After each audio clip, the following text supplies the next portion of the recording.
You're listening to Cards to the Moon, a podcast about trading cards from both a collector and investor perspective.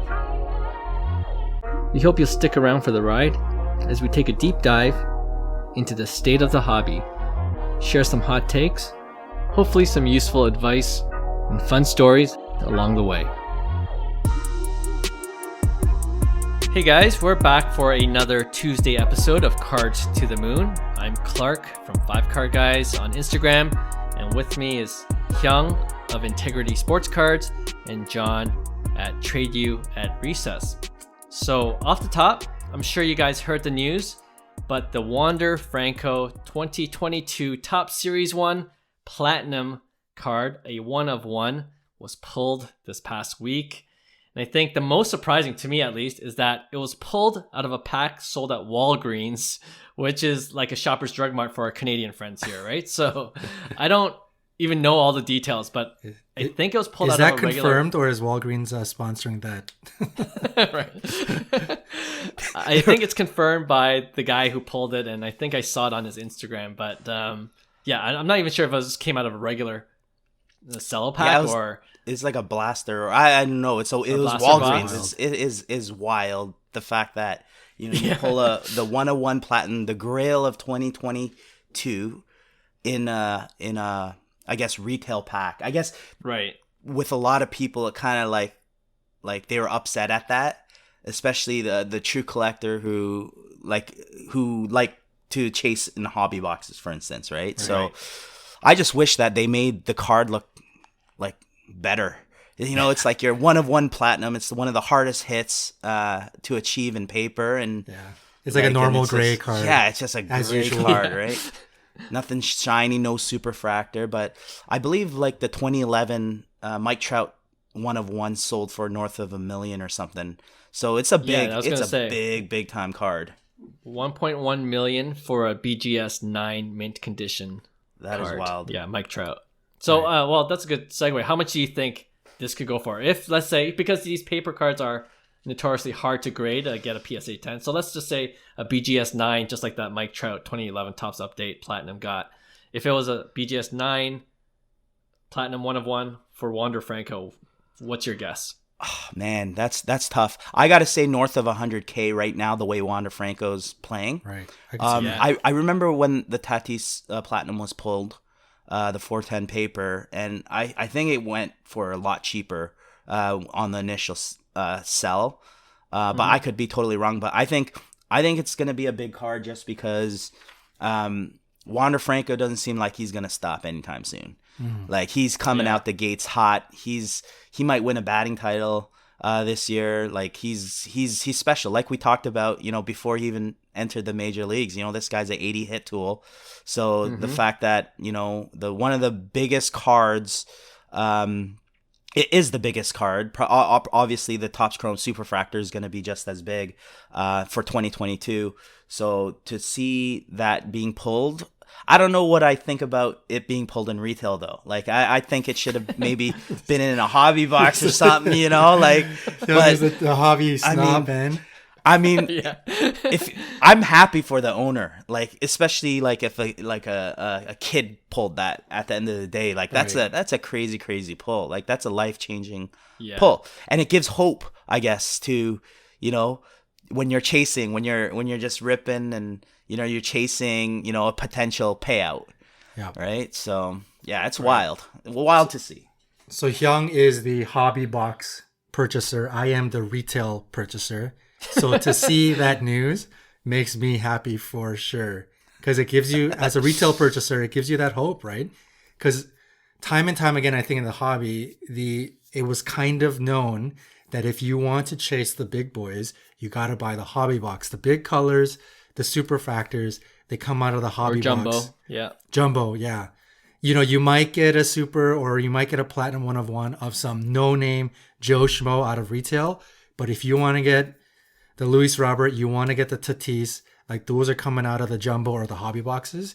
That was well known for a while. It obviously was just kind of like a rumor, but it was just something that everybody went by. But to see this, I don't know if it was done purposely to kind of push more retail product, but to see that, Topps, maybe they're truly like spreading it completely random, no favorite to any hobby boxes, no favorite to jumbo boxes. It's good to see, man. I think, I don't know, I you know, because I Two purchased retail. perspectives. Wow. Okay. Yeah, I thought it was really great to see. Well, on a side note, this whole week, by the time this airs, we'll have given this prize away for marking our 50th podcast episode last week. But we're giving away a 2022 Top Series 1 Blaster box. So sorry, nice. if whoever wins it, you're not getting the one of You one ain't- Wander Franco platinum card. So you might get something else. We'd love to see what you pull if you do, but I will say Just I will saying. say this just based on like people's comments and kind of the reaction to kind of like retail versus hobby. I think for Wander Franco specifically, a lot of people are winning in retail. You're seeing a lot of like parallels being pulled, like the blacks, you know, Gold foil, rainbow. gold foil in jumbos, and then even true Sure, golds.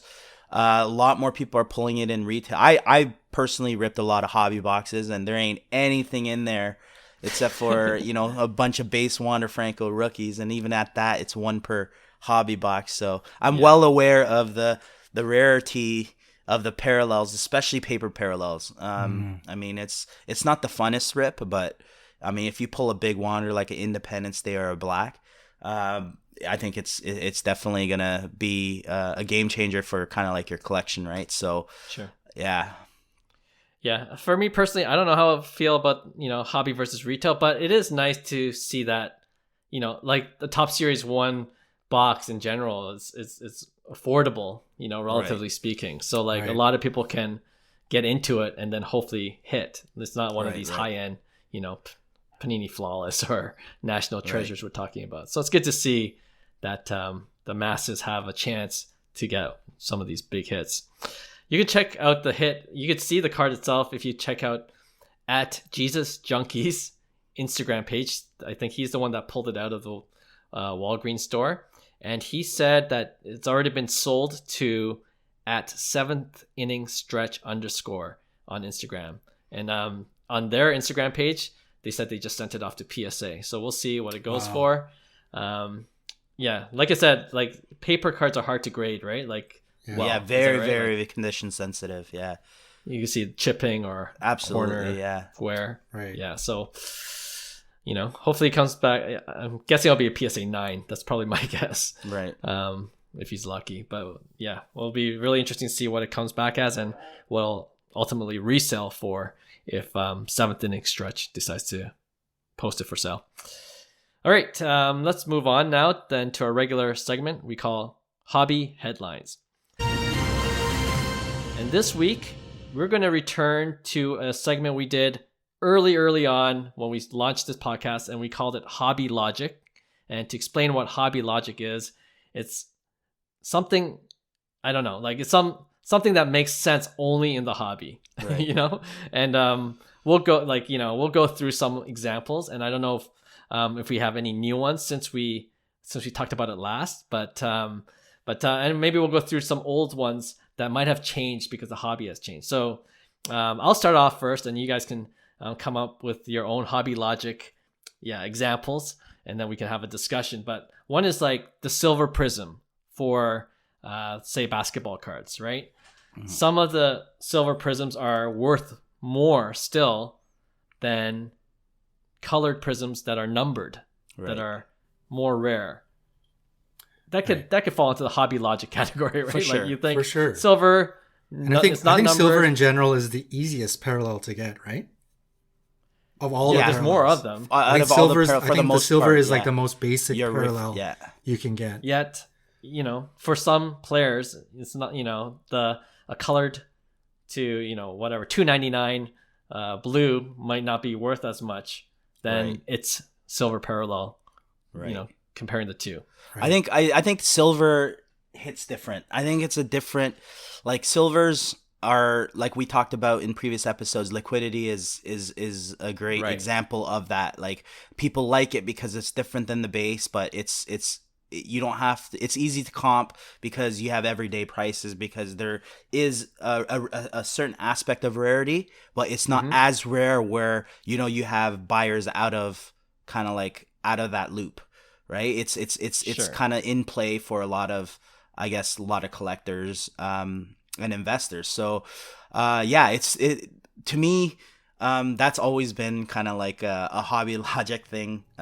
When silvers do, like you look at the print run, you're like 2,000 silvers, and then there's 40, maybe a blue refractor, or like a ruby wave or something. Yeah, or something like more rare. It looks different. Yeah. It's a great looking card, but then it sells for half of what a silver prism, sells for instance, right? So, I think you see that a lot in the hobby, but you could kind of.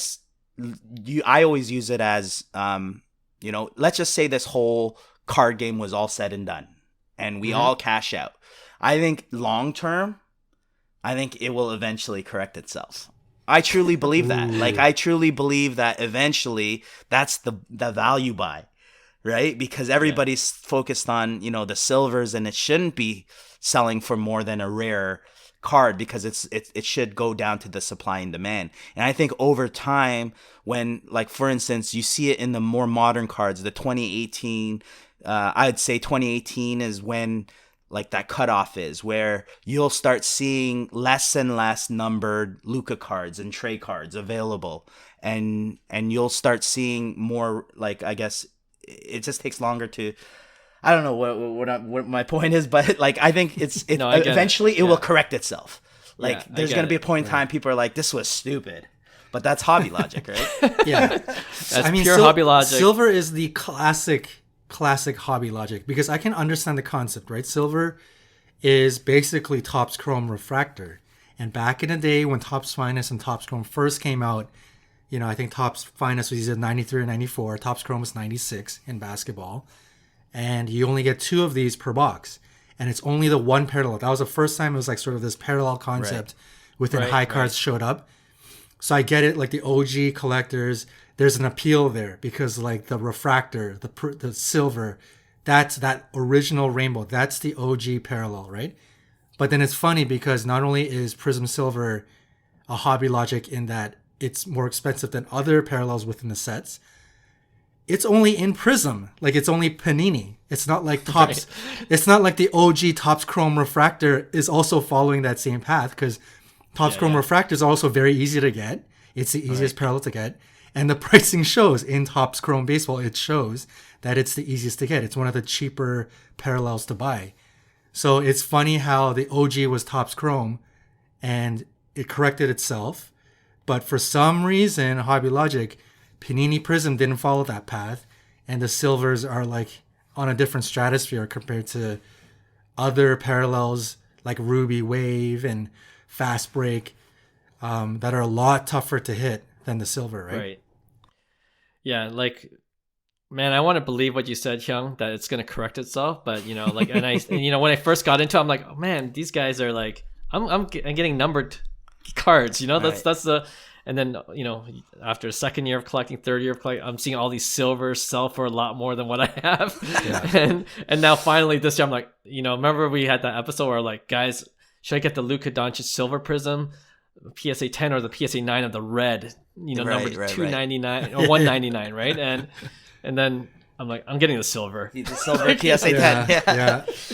So I'm going for the liquidity now than waiting and holding on to it for whenever that time comes where people will come back to their senses and it will no longer be hobby logic. Yeah. Right. I mean, they call the silver the gold standard, right? In terms of like knowing values and stuff. Like, why isn't Topps Chrome Refractor, Vladdy? Why isn't Topps Chrome, why isn't that the gold standard? Why is it only Silver Prism, right? It's interesting. I think along those lines too, another hobby logic that I guess newer collectors are so confused about, because you think about like numbered cards. Let's take in Topps Chrome Baseball, you get a True Orange versus a Orange Wave. And there's about a 50% retraction on a wave. It sells for maybe like gold price or maybe a blue price. And, the True Orange goes for way more, right? And people always ask, well, they're both numbered to 25. So the rarity should, still be the same. And I still believe that like the shimmers and the waves, eventually, from the last time we spoke, I think it's corrected itself on some A little bit, since yeah. then. I would say. A lot more people are okay with, especially if you go into the F1 space and areas where it's not like the true baseball or basketball collectors. They're like, I don't care. What Hobby Logic, that ain't going to stop me. Like, I'm going to buy the rarity for what it is. Right. And then now you have like orange waves, in F1 selling for as much as a true orange or maybe a slightly less. But in baseball, it's like you look at like true versus wave colors, they're almost like 50%, and that's why I said it's kind of similar to I'm a true believer that it will eventually correct itself, right? Because people won't use that logic anymore eventually, but it's a matter of when, right? So yeah, it'll take some work and some influencing. The influencers have to get together and start talking about I don't know. This is why we're talking about it in the podcast. I hope that Cards to the Moon, we are one of these we're starting the movement to the get, trend. people more wise to what they're doing. But we start pumping and dumping a bunch of blue shimmers. I think one thing I will say to that is like it depends on the different number of variations there are. Like if it's just a blue shimmer and a blue wave and that was it, then I think it'll more likely get closer in value to the true blue. But then like with these modern sets, there's like blue, I don't know, right? Aqua blue, fast break blue, exactly. scope blue, or totally. Like when it gets to be like there's multiple variations of the blue, then it becomes diluted, and there I can see the value of the true blue being much more. Right. So, but you're right. I was gonna say for some of the cases like where there's the orange shimmer and orange wave, I've seen those values start to creep up closer to the true orange and the true colors of the other refractors. So that's a good one to bring up. John, you got one? Or I was gonna say, I mean, this is I guess more recent, but I think Hobby Logic is kind of funny in that relics are considered trash unless it's paired with an auto. But I mean, relics are in general, as a collector, it is a very cool concept, right? I think when it first came out, early 2000s or whenever relics start to kind of show their faces, started with like game used jerseys, but now I think it's whatever. I guess that time that trend kind of has gone and passed, and now it's literally trash. You can get like Aaron Judge game used jersey out of like a Top Series one, and it goes into the junk pile. It's pretty cool, man. It's like game used jersey, a piece of his jersey, authentic on a piece of card, and it's considered trash. Unless it's paired with an auto, then it's okay. That's kind of cool. But relics on their own, it's kind of a funny Hobby Logic that it's. I think Topps trash. really dropped the ball on that. I think a company like Fanatics has the potential to revive. Like I personally think that Topps dropped the ball on that, and a company like Fanatics, who is in sports memorabilia, can make card collecting even more rare by putting some of their memorabilia as part of kind of like the cards and reviving kind of like that whole patch autos and relics especially in the baseball, right? Like you see Flawless and NT obviously lead the way, and RPAs are like huge in basketball, and even like in F1, I don't know if they have patch autos, but like it gains a lot more popularity than baseball itself. I think baseball is kind of like that no love, where even hockey, you have the cup RPAs that are beautiful, super expensive, super rare, and I think it's a matter of time before like someone like Fanatics can really step up their game. I look forward to stuff collecting like that, because it would be super cool to actually hit it like a Kobe RPA that actually has a meaningful jersey instead of a made up cloth to just make a card up, right? Right. And information on the card that this jersey was out of this game or whatever. Right. Amazing collection piece, I think. Yeah, you're right. But I think like to John's point though, do you think there will be a time where just the patch card will be valuable? Not with the auto. Yeah, the RPAs are. You know what I mean? Right. You know what? Some patches are starting to make a small comeback, especially when you go back to some of the upper deck stuff like Jordan or Kobe. Obviously, those are some of the greats. But it's actually a good thing, as crappy as it has been, for Panini to, and these companies producing like player worn jerseys, or now they're even doing jerseys that have no relation to the player. It's just a jersey they probably pulled off a rack and then put it onto the card. So that's actually now separating and giving value to, you go back to some of those relics that were game worn, like actual in-game worn jersey, game used. Like I can see some of the more vintage game used jersey stuff that is starting to make a bit of a comeback. It's not, it's not an autograph territory by any means, but it is starting to make a bit of a comeback. There is a bit of separation between game used and player worn. So, silver lining. People complain about the player worn, but then the silver lining is it's starting to give some value back to some of those original game used. True. But like present day, like that's why I'm still, for those hobby boxes that you get either an auto or relic. I hate it. Man, I'm terrified of getting the relic card. You're always gonna get the relic. It sucks. Still terrified about getting the relic, and this happened to me too many times. I will say the relics seem to get better, obviously, with a better numbered. So if you pull like out of 10 relic, they actually are like really nice. Sure, like you see a multiple color, but then that's the point. It's like you're getting a bunch of base relics always, and nobody wants it. It's like just eliminate that base whole relic. concept. Why? Yeah, numbered out of $2.99 white napkin. Like who wants that?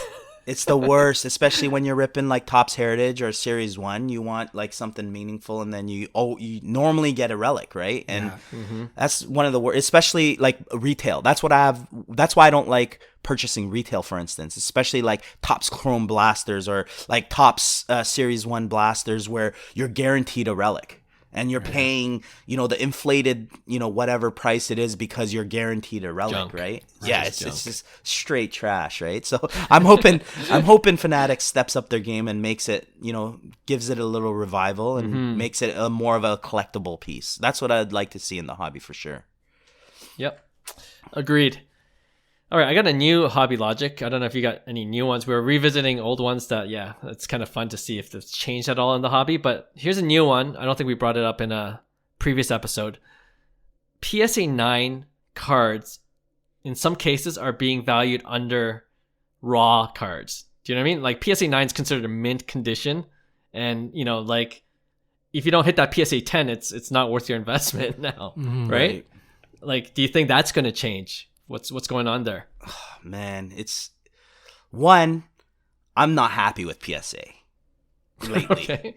I just think they're just giving out grades, and for the worst, though. They're not giving out 10s like people claim. We're talking, I've had multiple cards come back a 7 and 8, and there is absolutely nothing wrong with it. I would submit it to SGC and get an SGC 9.5 or a 10. Did you see, to that point, did you see one of the Facebook groups that we're in? The guy, I think, submitted like a Cole Anthony optic. I don't know, something. Yeah, I seen that. Yeah. And it was a PSA 4. 4? Yeah, oh how? My gosh. And Centering looked perfect. Corners looked perfect. So everybody's was like, dude, it's because of the surface. But it's like, at that point, the card must have been bent in half. And there was no creases. Right. Like, how there has bad. To be something, like, even if really there's a couple bad. of scratches. Yeah, how could you be a 4? Like, to the guys, to the poster's point, like, you see Jordan cards that are like, corners are completely ruined that are PSA 4s, right? Yeah, so then that makes no sense, and that's what dictates value in our market, right? So to see a PSA 9, which is in great condition, there's no reason why I would take that chance and buy a raw card for the value of a PSA 9. To me, that's an easy purchase for me. I just view it as, hey, PSA 9s are very undervalued at this point. If people are paying raw card prices thinking that they're going to sneak in a PSA 10, honestly, I personally think the game's going to change. I think it's insanity that we use PSA 10s as the standard, if you really think about it, just because grading is subjective. Like, it's not like we're using the same standards across the board. And like I said, there's no logic with it. And it's insane that I follow it, that I value these Hobby PSA logic. 10 cards. Yeah, PSA 10 cards. So, and to further your point, I think, it's even worse on PSA 9s. Like, I think that's a great grade. There's, like we say as a hobbyist, 9s were always fine. And that was kind of like the saying, as a collector, 9s are fine. It's like super value. And that's when, you could potentially take advantage of good opportunities, I think, instead of picking up a raw card, and rolling the dice, because you got some, newbie grader that just learned how to grade cards giving me PSA 7s, like, that's ridiculous. Yeah. Yeah. Can you tell how my recent submission went? I PSA 9s? Man, not even. I'm telling you, PSA 8s. PSA 8s and 7s.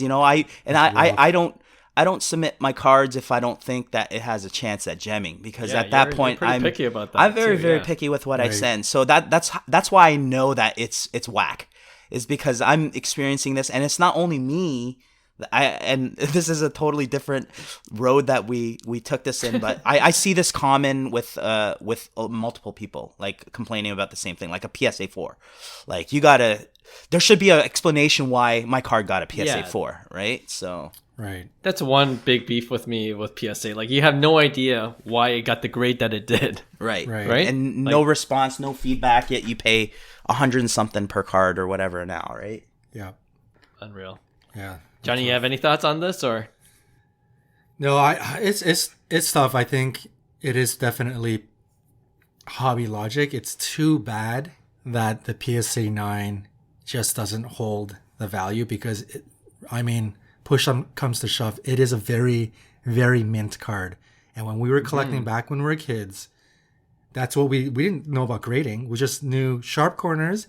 Ooh, it's a mint card. Like, you got a mint rookie card there, right? Yeah. And those are all, those might not even be PSA 9s. It could be PSA 7s. So the hobby logic does come into play here. There's a lot, this is a multi-layered conversation, and we can get quite deep into it. But just on the onset, I get both sides. I get that it's underrated, but as a collector, collectors can be very fickle, just like myself.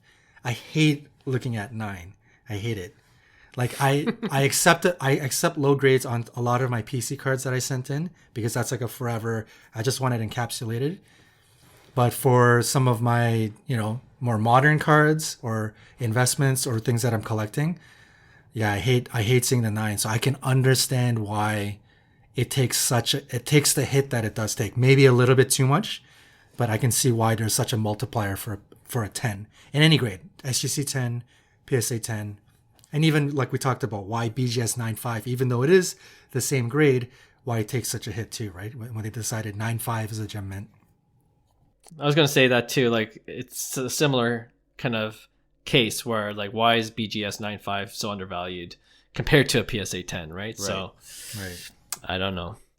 All right. Do you guys have any other new hobby logic that you want to discuss, or even old ones that we discussed in the past that might have changed? If not, I got one more. Go for it, Clark. I think the chase, number one, the chase, hobby logic chase, as in, the young rookie is worth 10x of, like, the Hall of Famer from years past. That's been a staple chase concept since we all started back in the day. And it's still true to this day when you look at Bowman First and you see you see Myers and Henry, the newer Bowman First prospects, you would know. Oh, like Harry Ford, you got like Marcel Mayer, like all these guys that are outselling. They're like 5K, superstars 6K, 10K, and they're outselling guys from even just a couple of years ago, right?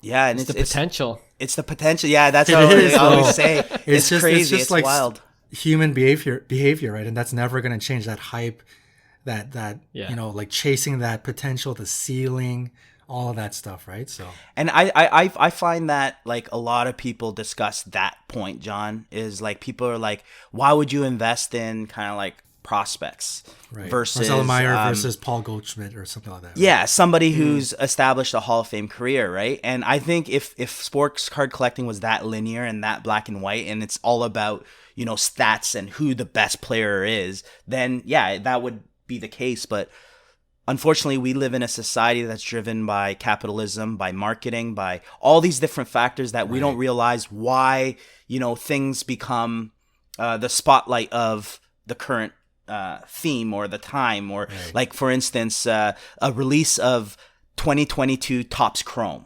For instance, when it comes out, you're going to have guys like Bobby Witt Jr., his first Topps Chrome, and Wander Franco. And it's the anticipation of, what type of player Wander Franco can be.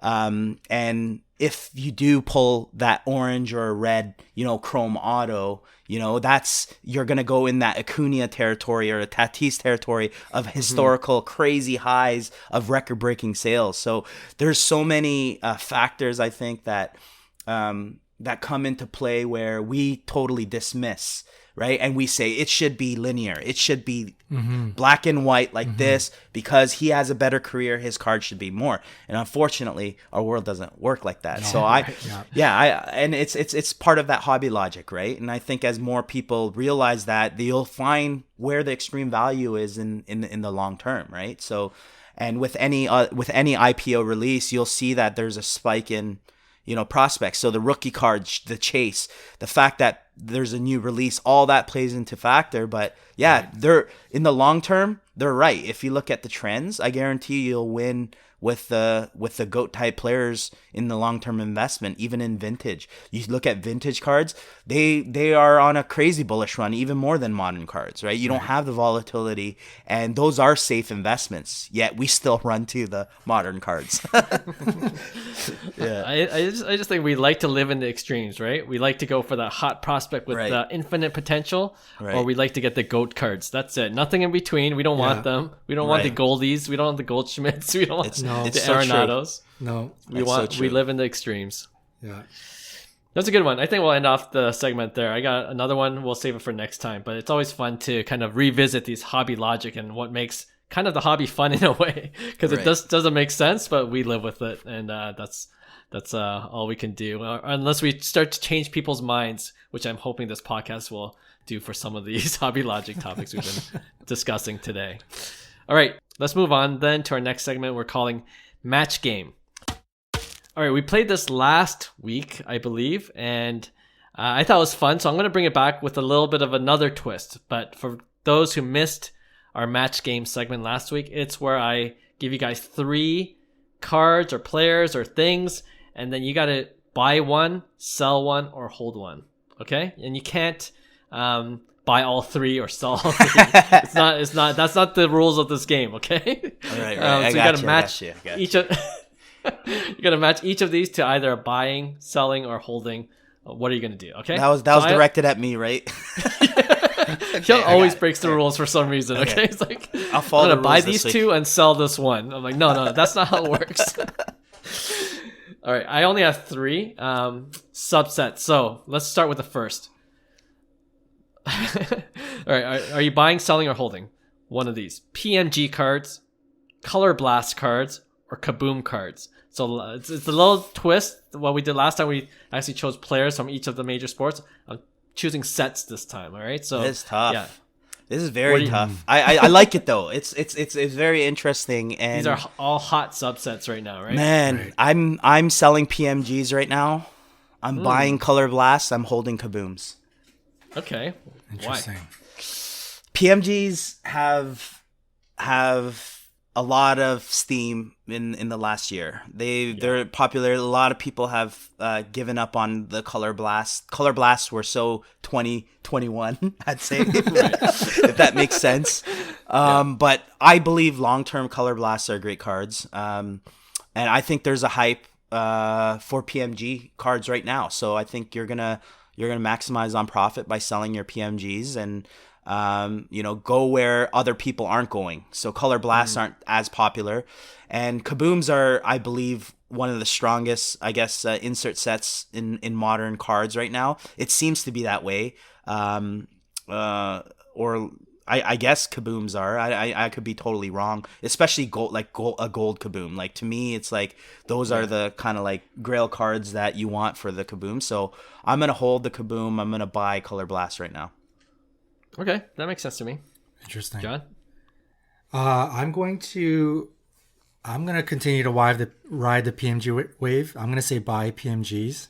And short term, I can understand why it's not a buy because it's just kind of been going to the moon. But I think long term of the three, PMGs have the legs to last and not just be a fad. I mean, PMGs have been around forever. It wasn't just a fad that happened this year. Like PMGs have been popular for a long time. So I think PMGs have that lasting power. Color Blast, I'm going to say is a hold. I like Color Blast. I like the print runs. I like that it's case hits. I like that it comes out of only like chromium products. And I'm going to say sell on the Kaboom because I feel like Kaboom is kind of getting watered down now because you can get it in both paper and both like chrome style products. So you're kind of double dipping. You don't really see the double dip in the Color Blast, but you see it in Kabooms. So I think the Kaboom is, of the three, could be one that has just become sort of a fad and is put on the shelf. So I would say while it's still hot somewhat, sell the Kaboom. All right, so slight variation. The correct answer is you buy Color Blast, you sell Kaboom, and you hold PMG. So we all have three different ones. All three. But it's funny because the reasons are very similar to what John just mentioned. I think Color Blasts are, out of the three, and I think Hyung, you mentioned it too, are a little undervalued and has room to grow. So I'm buying Color Blasts. Kabooms, I think, out of the three will become a fad, but has the most chance to become a little bit faddish, so thereby losing its value. And right now it's hot, so I'm selling that at a profit. And PMGs, I agree. It's just, I think it's out of the three, probably the most timeless. And I think if you hold it, the value will just continue to go up. So that's buy Color Blast, sell Kaboom, and hold PMGs. All right, next three. It's more of a baseball card question. Topps Dynasty, which we know John loves. Topps Transcendent, another high-end product. And Topps Triple Thread. I feel like it's a little undervalued, but it's kind of a cool set if you look at what they look like. This is tough too. These are all tough. This is tough. So this would fill in, I guess, the gap of high-end baseball. For those that don't know, Topps Transcendent is $25,000 a case, which is crazy, which is insane. And you could pull presidents of the United States that aren't alive. Those autos, you could pull some massive cards. I'm gonna sell Topps Transcendent. You know what? I've given that a chance since the 2019, Transcendent. For me, it never got the steam that it deserved. So I'm gonna sell Topps Transcendent because it's a high set. It's like super expensive, and I don't think you're gonna get your ROI there. I think Topps Dynasty is one of the most beautiful sets that are so underrated. So it's a buy for me for sure because I'm bullish on RPAs in baseball. I think there's a huge future for patch autos like we talked about. And then Topps Triple Thread, I'm gonna say it's a hold because it does have the concept of the whole RPA. So I'm bullish on RPAs in general, but I just don't love the Topps Triple Thread designs, like the stencil out words and stuff, the gimmicky. So that's what kills it a bit. But I'm gonna hold the Topps Triple Thread just based on like my take on kind of RPAs. Sure, I like it. Right.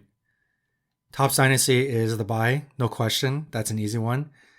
The sell and hold part gets a little bit tough because I don't know if I want to say hold on triple threads because I just don't like triple threads at all. I'm with Hyung. I think the designs are boring. They're lackluster, everything above. Topps Transcendent, some of them, they have those sort of like metal gold borders. It's kind of a gimmicky thing. It's not really, maybe not officially like a classic card. But in terms of like for your own PC, I think they look beautiful, right? But I could see why you can also say Topps Transcendent is a sell because, once the product comes out, it's really expensive and you just sell it while you can before it starts turning into nothing, right? Yeah. So this is where it gets tough, but I'm going to say, I'm going to say the Transcendent is the hold because at least for the PC, it can look beautiful. Who knows what the prices will be in the future. Triple Thread, I'm kind of biased. I just don't like the design. I don't like the product at all. So I'm going to say sell, but I could see I could see the argument of saying that it's undervalued and it could come up in the future. I could see it, but I'll say sell. Yeah, you can't go wrong with either of those orders that you guys mentioned. I think we're all in agreement with Topps Dynasty being a buy. I think fans of this podcast will know we're huge fans of Topps Dynasty, and we think that it definitely deserves more love. So that's a buy.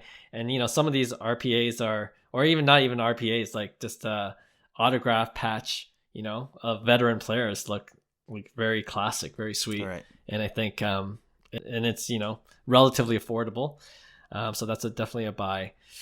And yeah, I'm totally with you, John. I'm flip flopping between these right? these next two. It's not easy. I think it's subjective, like you're saying. I'm not a huge fan of the Topps triple thread look either, but I could see how it can increase in value once people see like, oh, this is like if you could see past the gimmickiness, I guess, of the Topps triple thread. It's like a cool idea. Maybe the execution wasn't that great. So with that, I'm going to say hold Topps triple thread and sell Topps Transcendent. Get with Topps Transcendent, you're either selling right now and getting a nice profit, or you're selling because you didn't get a good hit and you're just getting whatever you can at that point. Yeah, recouping whatever you can. Yeah, totally. That's the risk with Topps Transcendent, right? So yeah, I'm going to sell Topps Transcendent either way. Okay, last subset. This might be the hardest. I don't know. We'll see. More basketball related. Panini Prizm, Panini Select, Panini Mosaic. Which one are you buying? Which one are you selling? Which one are you holding? I am selling Prizm because the other sets aren't holding any value whatsoever. Prism's the only thing that's holding value right now. It's insane. But I'm a buy on Panini Select. Like I said, I'm a huge fan of courtside field level cards. I think they have super upside to it once people see how rare they are. And I like their parallels. I'm a big Select guy. I was always a Select guy. We were always bullish on Select from the get-go until they really ruined it by bringing in retail. Yeah, which killed the product line. Too many parallels. But I do believe there's so much value in Panini Select. So I'm a buy on Panini Select, and then I'm going to hold Mosaic. And I only say Mosaic because there's a couple parallels that, like the Genesis, for instance. Genesis, yeah. Like even like John Morant Peacock, it started getting exotic with animals and stuff. But like those are I think unreal cards. They have so much eye appeal that I think they're going to hold value in the long term. So I don't like Mosaic as a set. In general, I think it's a lower end set that is second tier, but I think they've done a phenomenal job with parallels though, with Mosaic. So I'm gonna hold the Mosaic, I'm gonna buy the Select, and I'm gonna sell the Prizm. Okay, cool. Yeah, I'm gonna buy Prizm. I think Prizm is still king. I hate to admit it because I'm not the biggest Prizm fan, but at the same time, it is what it is. It's still king. You get Prizm. Gets a little tricky after that. I'm gonna say hold Select. I think Select is still number 3 behind Optic. Some can argue it's number 2, but it's still up there with the big boys. Took a big hit in social media for all the reasons we've mentioned in the past. So the value has come down a lot, but I think it has a chance to come back at some point. So I'm gonna say hold on Select, and I will say sell Mosaic. I think normally I wouldn't say sell Mosaic, but I think Mosaic made a bit of a comeback this year. Genesis is continually getting a lot of steam. So Mosaic, I think the Zion year, it made its first retail run, and it was hot at first, and then it kind of died down, and then it turned sort of into trash. But I think this year, it's kind of finally making a comeback. So I think it's a good time to sell on Mosaic. And I'm also, from a design perspective, I'm a bit biased. I think Mosaic is just, the designs are way too gaudy. Like I don't personally like it. So for that reason, I think Mosaic is a sell. Okay. Different perspective. All right. Yeah, for me, I'm also buying Prism. I just think the basketball card market's down. So there's still Right. good deals to be found in Panini Prism, although it's the most valued out of the three sets, right? So, but I just think because Prism is king, the bounce back is going to be higher for Prism. So I'm buying Prism right now for certain players. Um, Panini Select, you guys both discussed it. I'm more nervous about it than probably you guys because I'm selling Select. Like I just I don't think blame it's you. gonna. I just don't think they screwed it up so much. And like I'm thinking about how many more years does Panini have until they lose the NBA license. Right. Like I don't know if there's a lot of time left to make a full rebound. Yeah. So I'm bearish on the future Select. So I'm selling right now, and I'm holding Mosaic because what Hyung mentioned. I love Genesis. I love Peacock. I think those will hold value over time. And I agree. Like the rest of the set's pretty meh, but they do have some really nice parallels, which I'm, always looking at on eBay, watch listing. Right. Those like a LaMelo Genesis is like 1,500, 1,600. I think that's pretty good value right now, Right, and that could right. go up. So I'm holding Mosaic. Mm. All right. So yeah, that's our match game. Just wanted to throw a little bit of twist your way. That and wasn't easy. It wasn't easy. It was a good one. I like that. Yeah, made you think, right? made me think as usual. Yeah, it's a lot of fun. We'll definitely revisit this segment with different choices for the future. Okay, let's end off this show then with our regular weekly segment we call Pick One. And this week, it's our Hot Takes edition where each of us will present 2 hobby hot takes, and then we'll debate which one is likelier to happen, which one's the hotter hot take. All right, Ooh. So Hyung, you want to go first? You know what? I'm gonna change mine. I know I said one thing. I'm okay. just changing it on the fly. It might not make sense. Uh-oh. But I'm just changing it because we kind of talked about this in the Hobby Logic section, Yep. where we talked about paper parallels and chrome parallels a bit and numbered cards.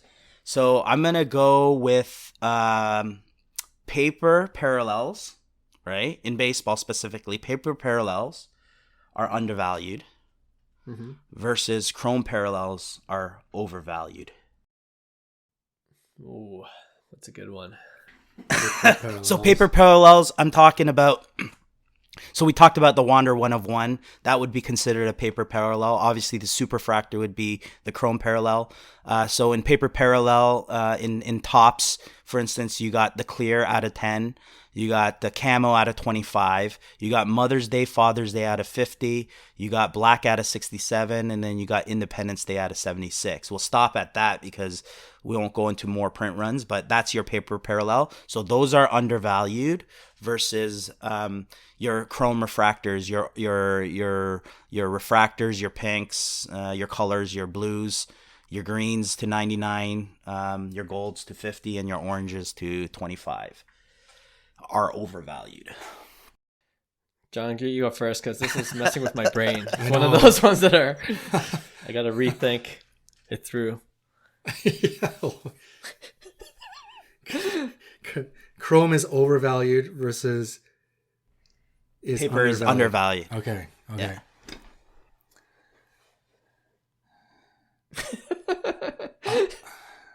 I'm gonna say paper is undervalued. It sounds weird saying that because we all know how much black parallels and Independence Day parallels go for and clear. Right. But then you have the other parallels. I mean, camo is at a 25. I don't think it gets love like it should. Yeah. Mother's Day, Father's Day, we all know No those love. don't get love as it should. Vintage stock gets absolutely no love. Oh, yeah. Forgot about vintage. Sorry. Yeah.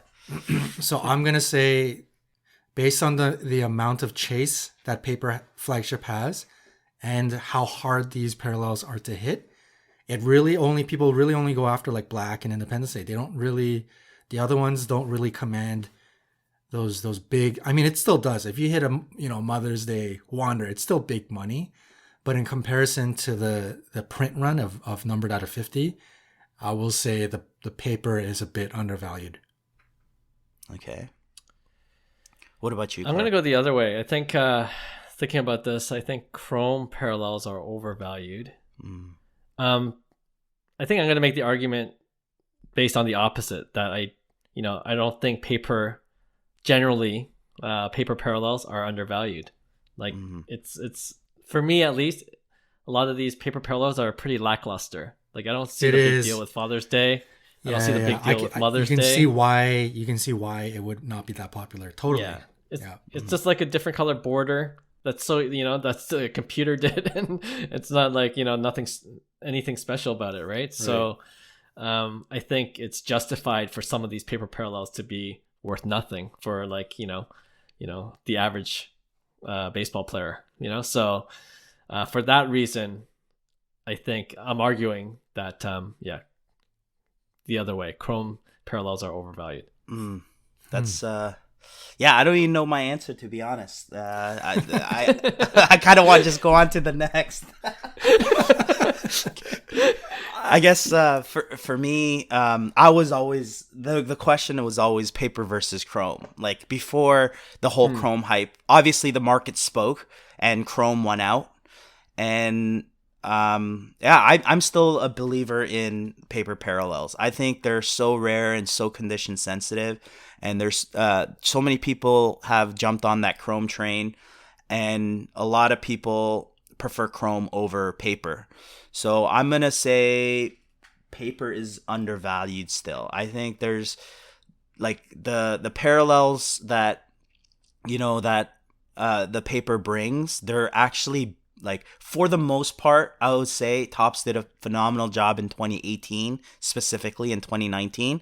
I don't think there's any better parallel than those 2 years in terms of paper. Like hands down, they nailed it. And in 2020, they absolutely like crapped on it and made it look like absolute garbage. And I think that really hurt kind of like the paper parallel, and the love for chrome has increased so much, right? So I know this gets brought up a lot too with the true collectors, and a lot of people are OG in terms of the paper parallel.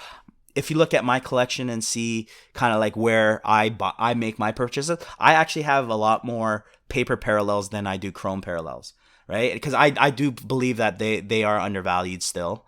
And a sign of that is potentially the Wander Franco that's been pulled, the 1 of 1, right? And seeing the Topps update 2011 platinum sell for north of $1 million, that's a good sign that paper parallels still have legs. And there's cards like the Topps clear acetate. Like, I mean, in hockey, I know they have like clear acetate as well, and there's the clearly authentic in baseball. But I think the out of 10 parallel acetate clear is one of the most beautiful paper parallels in existence, right? So I'm gonna say undervalued on the paper parallel, but I don't even know if I like that answer.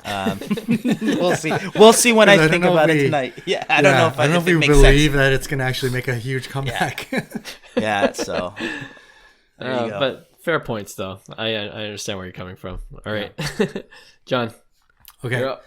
In the next 12 months, you will see no ROI if you invest in Luka, or you will see no ROI if you invest in Soto.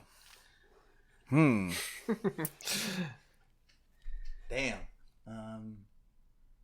These are the two classic kind of king of the hill, some would say overvalued superstars in their respective leagues. You know what? I'll go first.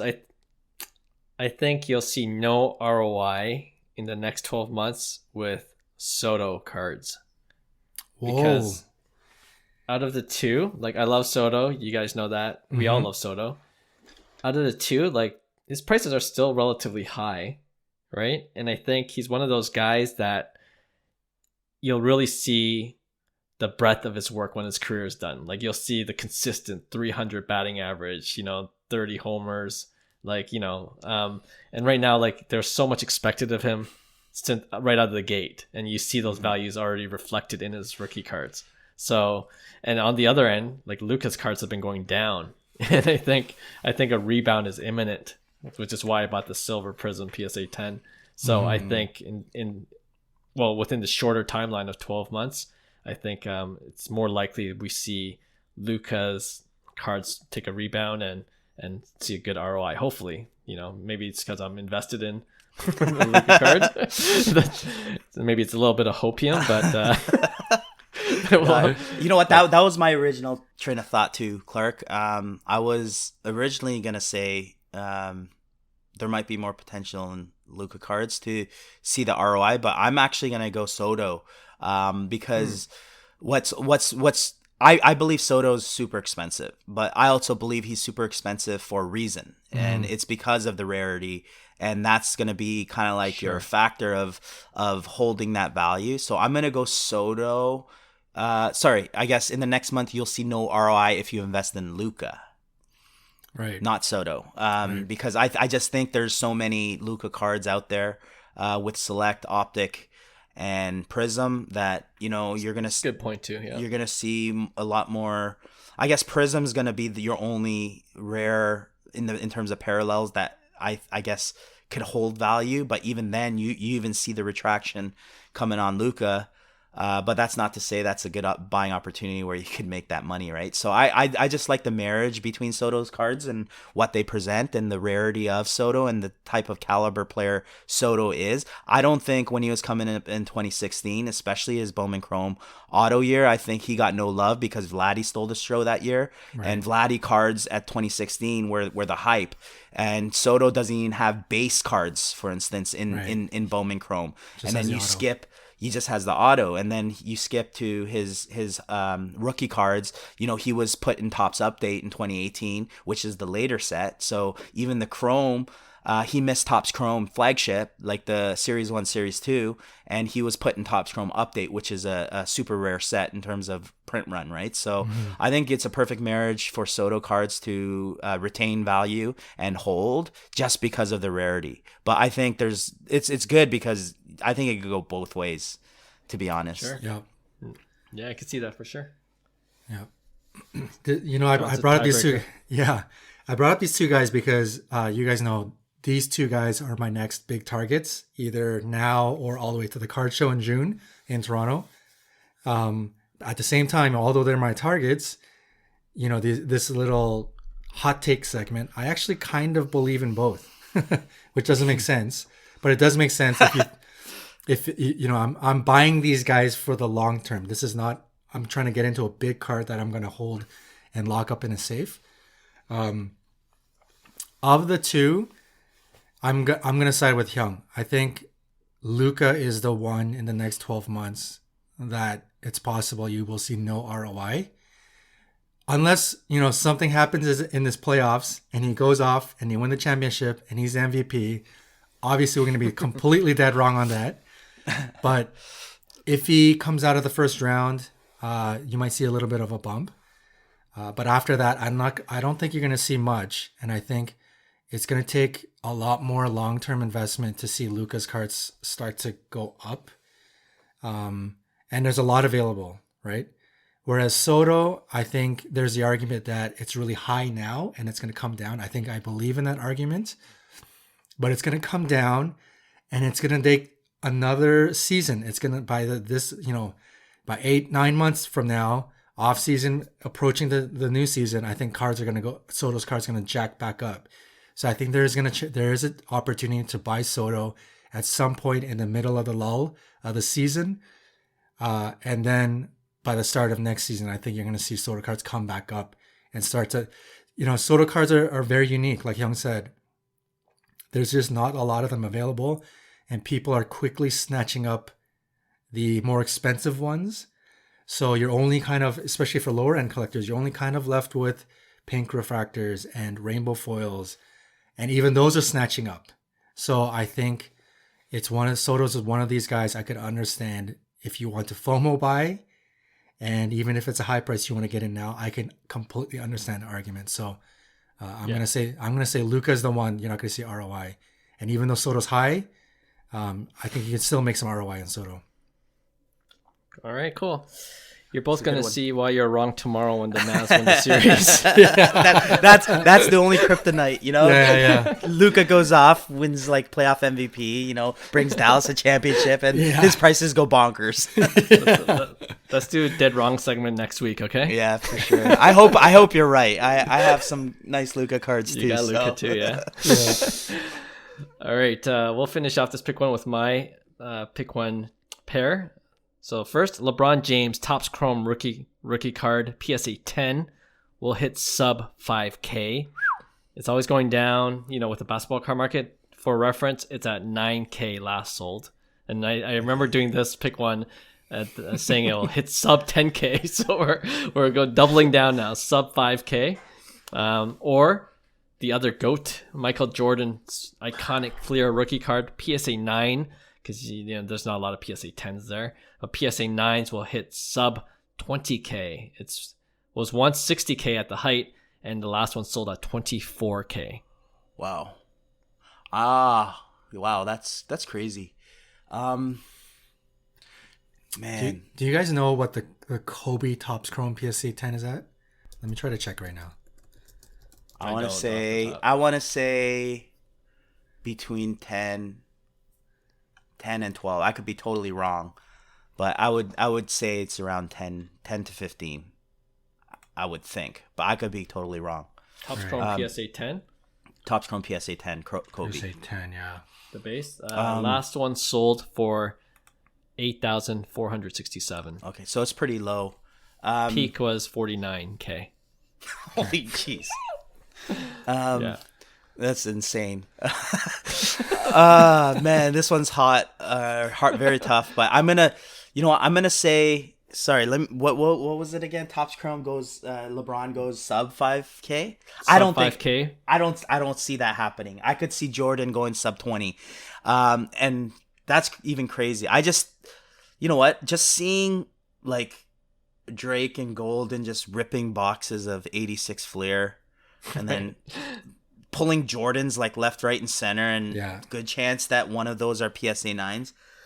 It scares me that, you know, that the old, I guess the junk wax era cards still exist and people are still submitting from it.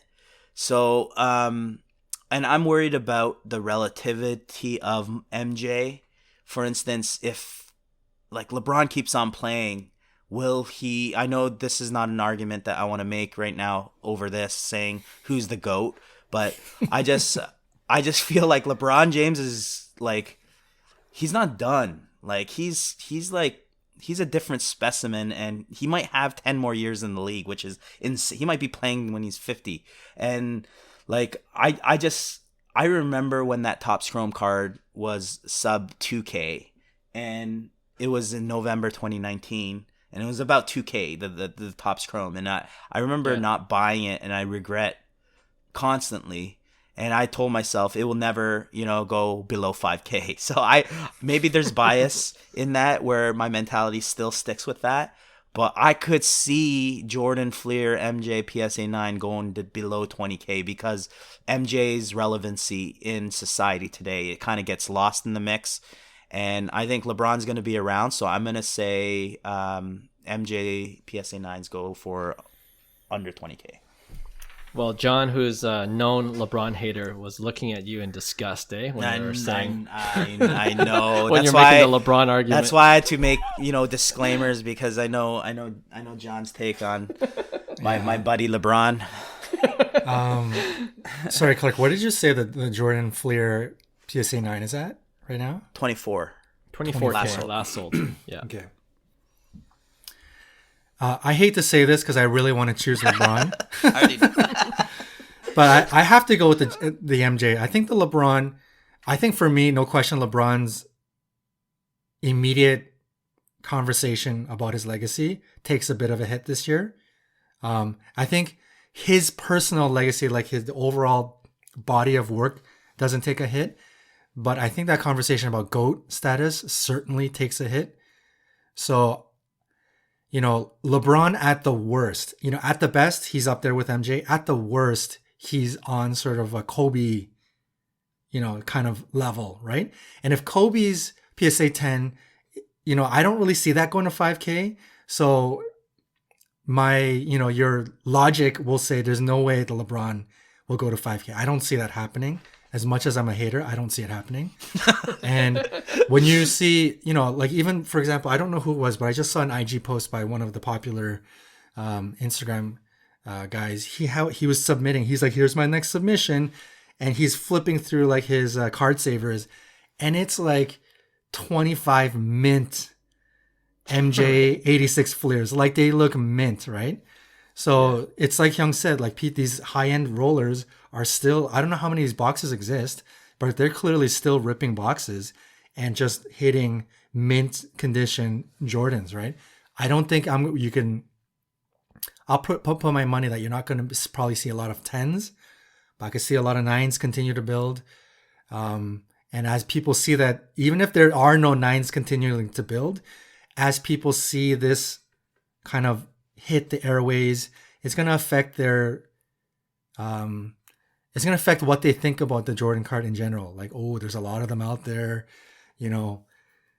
So I think that just in general, that could possibly make the PSA 9 come down a lot. But at the same time, man, I don't know. I of the two, they're both hot takes, but I'm gonna pick the Jordan. But man, if Jordan hits sub 20, if the PSA 10 is going for 100, 150, you're gonna 200, buy? yeah, like come on, like that's ridiculous for like a mint condition of one of the all-time iconic cards. Yeah, all right. Man, I would be. I can't afford it, but I would say that's a buy at that point. I was gonna say, you heard it here first. Johnny's buying a Michael Jordan Flair rookie PSA 9 if it hits sub 20K. If my wife is listening, yeah, it's over for me. Well, like I was just looking at the pop count, and I agree. Like the MJ, like Flair rookie cards that are being unpacked, like it's kind of scares me. But the pop count for PSA 9 is around 2,500 compared to 2,200 of LeBron James Topps Chrome. So it's not that far off. Right. It just, there's an appearance that MJ's cards are like, and it's still hard to get a PSA 9 for especially those old cards set, for sure. Right? Yeah. And the way PSA is grading these days, I know. It might be PSA 2s coming out. So that's a factor too to consider. But it's going to be a sweep.